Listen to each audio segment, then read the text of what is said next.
네, 학부모와 학생들 지난해 코로나 여파로 많이 힘드셨을 겁니다. 갑작스러운 원격 수업과 또 수시로 바뀌는 지침에 당혹스러운 순간 많으셨을 텐데요. 교육 당국의 대처에 대해 학부모들은 어떤 점이 아쉬웠고 또 어떤 기대를 갖고 있는지 국민 5천 명을 대상으로 진행한 여론조사 결과가 나왔습니다. 그 결과를 최희연 기자와 살펴봅니다. 자, 최 기자. 네.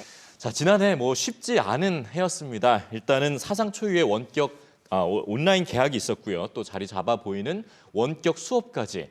이렇게 좀 코로나 속에서 어떻게 보면 혼란스러워 보였던 교육 정책에 대해서 국민들은 어떻게 평가를 하고 있습니까?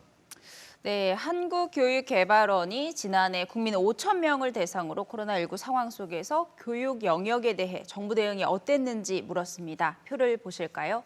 매우 적절하다를 포함해서 전체적으로 적절하다는 의견이 44%를 차지했습니다. 예. 특히 고등학생 학부모의 만족도가 높았던 것으로 나타났는데요. 연구진은 입시가 코앞인 고등학생들이 등교를 가장 많이 할 수 있게 정책을 폈던 부분을 그 이유로 꼽았습니다. 네.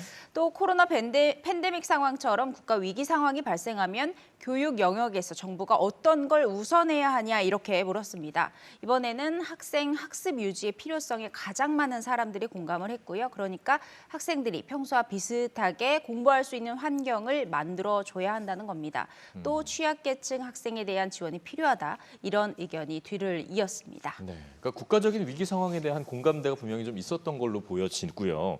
그럼에도 불구하고 학습 격차라든가 또는 기초학력 부진 문제 이런 것들에 대해서는 여전히 불안감을 감추지 못했다고요.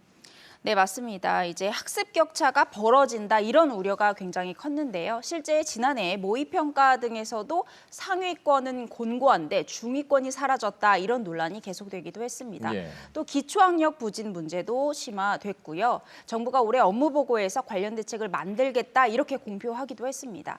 상황이 이렇다 보니까 불안한 학부모들은 사교육에 기대기도 했는데요. 네. 그런데 분석을 해보니까 사교육을 시키면서도 부담된다는 비율이 94%에 이르렀습니다. 그렇겠죠. 네, 사교육을 시키는 가장 큰 이유로는 남들이 하니까 불안해서 이 답이 가장 많았고요. 같은 맥락으로 자녀가 학원에 가거나 과외를 하고 있으면 마음이 편안하다 이렇게 답한 부모도 상당히 많았습니다. 네.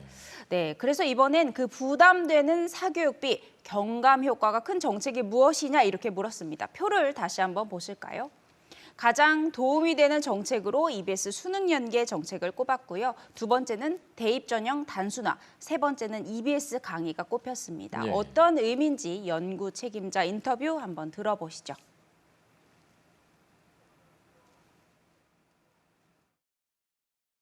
그러니까 EBS라는 거는 모든 사람에게 열려 있고 용이하고 그거를 하면 수능에 좀 도움이 될 거라는 거가 계속 이제 증명이 되어 왔기 때문에 당연히 이제 학생들은 아니면 학부모들은 이 정책에 가장 점수를 네, 이 밖에도 10대 교육 정책 가운데 더 중점을 둬야 한다고 생각하는 정책 1순위는 대입 공정성 강화였고요. 대학 입학 전형에서 가장 많이 반영돼야 할 항목으로는 수능을 꼽았습니다. 네. 자, 아까 짚어주신 얘기 중에 보니까 자녀가 학원에 가거나 과외를 하고 있으면 마음이 편하다라고 부모가 답변했다고 했는데 아마 이 부모의 마음이 가장 잘 드러나는 얘기가 아니었을까 싶습니다. 이런 상황에서 아무래도 EBS의 역할이 더욱 중요하지 않나라는 생각이 또 듭니다.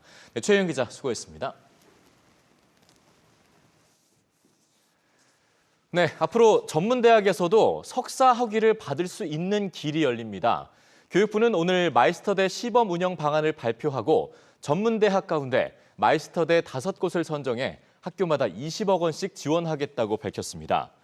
이들 학교는 내년부터 고숙련 전문기술 인재 양성을 위한 전문기술 석사 과정을 운영합니다.